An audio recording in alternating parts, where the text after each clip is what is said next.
Finally, some real news and maybe some information that we've been waiting for in the Nashville RV explosion. So I found something, and I'm going to show it to you in just 1 second. And I think that something is why the FBI is talking to Anthony Quinn Warner.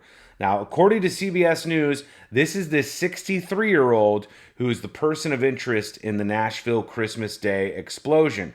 That's that RV right there that you're seeing that exploded. And here's an interesting sentence. At least 2 tips were called into the FBI about Warner prior to the explosion. People before any of this happened were calling about Anthony Quinn Warner. And Quinn is a Nashville area resident. So we got people who had already sent some tips into the FBI. What were those tips? Why did the FBI not act on those? If it turns out one of those tips is, hey, I think this guy might be doing something, think he might be interested in blowing some stuff up, and the FBI squatted on 2 tips at least, that's something. That's not what I want to show you. Wait 1 more minute for that. It's also of note that he's a Nashville area resident. He's got a minor history, a couple of arrests, but he's been around for a long time.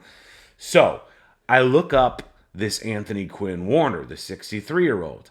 I find his address in Nashville. Now, I want to tell you before we see this man has not been charged with any crimes. He is now, in the eyes of the judicial system in the United States, not guilty. And, nobody should go after him or tar and feather him just yet.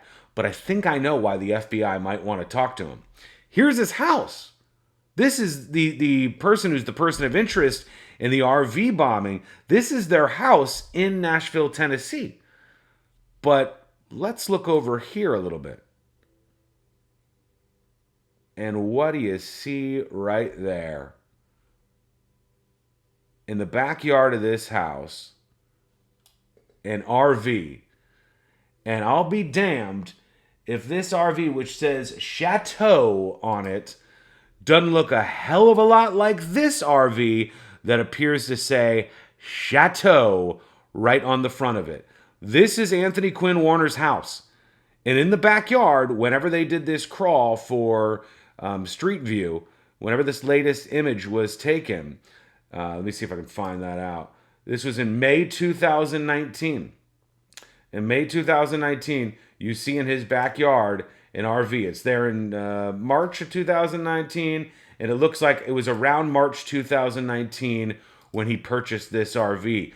That is very likely why the FBI wants to talk to this guy.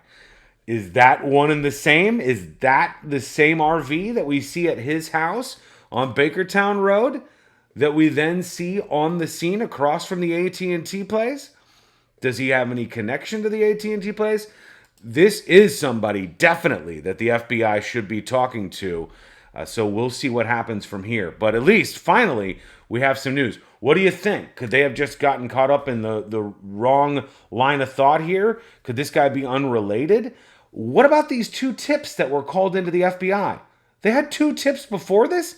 How many times do we have to hear stories about this where the FBI was aware of somebody they should have been on their radar, but the argument they give us, just like with the Marjorie Stoneman Douglas school shooting, is that, yeah, we got some complaints, but we get a lot of tips to the FBI website, so we didn't know. That's an interesting point. We'll see where all this goes from here, but this is a major development in this story. I know the press conference we just watched didn't have much, but that's something right there. What do you think? Let me know, and we'll talk to you real soon.